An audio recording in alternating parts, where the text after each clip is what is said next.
بسم الله الرحمن الرحيم. السلام عليكم ورحمة الله تعالى وبركاته. كل وعنو وناكسن داوديال كسو دواada xubin muhiim ah oo aan ugu talagalnay daawadayaashana waxaynu ugu magac darnay xarafka ugu horeeya ee ka bilowda magacaaga ayaa lagu ogaan karaa dabeecadaada iyo waxtarka shakhsiyadeed ee aad leedahay. warbixintan oo aynu ka soo xiganay majalada ka soo baxda dalka Lubnaan oo lagu magacaabo Nadiif Abu Shahlan ayaa warbixin dheer ay ka qortay daraasaad muddo socotay ayaa waxay u dhacaysaa sida tan. xarafka toddobaadkan amaba maanta aynu falanqeynayno waxa uu noqonayaa xarafka e. xarfaha waxa aynu ku wadi doonaa e ilaa iyo z. hadba qofka saaxiibkaaga ah dabeecadaha ma ku aragtay adigu se xarafka magacaaga ugu horeeya ma yahay xarafka e sida cali, cabdi, cabdullaahi, axmed, caaisha iyo kuwo kaloo aad u fara badan.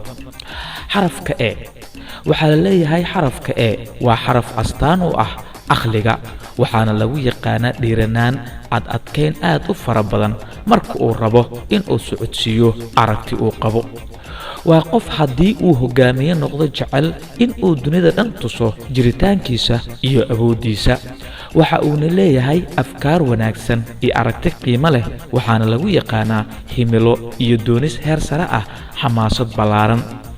waxa uu jecel yahay shaqada iyo dhaqdhaqaaqa, waxa uu aad u necban yahay xasiloonida iyo fadhiga. haddii xarafkan mar labaad uu ku soo noqdo magaca dhexdiisa waxa uu tilmaamayaa hogaamiye geesi ah. haddii mar labaad uu ku soo noqdo dhammaadka magaca waxa uu tusinayaa in qofkani uu yahay qof aan talo iyo waana midna qaadanin, qof aan jeclayn xitaa in laga dhaxgalo hadallada uu wado, taas oo micnaheedu ay tahay keligii talisnimo. halkaa haynoo joogto xubinteenna inoogu magac darnay xarafka ugu horeeya ee magacaaga ka bilowda ayaa lagu ogaan karaa dabeecadaada iyo waxtarkaaga shakhsiyadeed. haddaba daawade, adiguse ma ka bilowda magacaaga xarafka e mise saaxiibka ama saaxiibada ayaa xarafkaas magaceeda ka bilowda? dabeecadaha aynu soo sheegnay ma ku aragtay oo ma leedahay? adiguse ma isku aragtay? haddii ay jawaabtaadu haa tahay, fadlan fikirkaaga noogu dhaaf qaybta hoose adigoo comment noogu qoraya.